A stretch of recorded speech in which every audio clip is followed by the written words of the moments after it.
My Honda Brio, Episode 13, Suspension. Ito na nga ang bubuo ng lower journey ng sasakyan natin. Isa din to sa pinaka-crucial at magastos na parte ng pagpo-project car. So wala na nga paligoy-ligoy pa, rekta na tayo kung paano tayo nag-safe drop. Tulad nga na nabanggit ko, more on function over form lang yung fitment na nagawa ko. Kung nagbabala ka din, napakadami ng choice kung paano ka magda-drop ng auto mo simula sa budget meal hanggang pang diinan.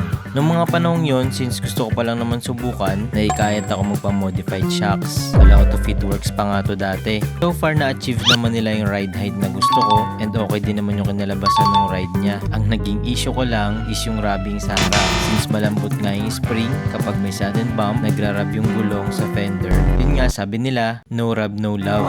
Pero since minsan puno kami and naglo-long drive, nag-decide ako mag-coil overs. So ang pinalit natin is BC Coil Overs V1. Ayun, pinalitan na nga natin yung suspension system. Ang kinagandahan dito, may damping nga siya. So meaning, pwede mo nang timplahin yung ride comfort and performance. And nakakatuwa naman, wala na tayong rubbing. Tapos sobrang random mo pa yung handling, wala ka ng kaba sa mga corners and less body roll. Kaya masasabi kong sulit na talaga siya. Sulit, sobrang sulit. Sa ngayon, okay naman na muna ako sa upgrades kong yan. Sulit naman at kontento na din sa ngayon. Yun lang naman for this episode. See you in the next one.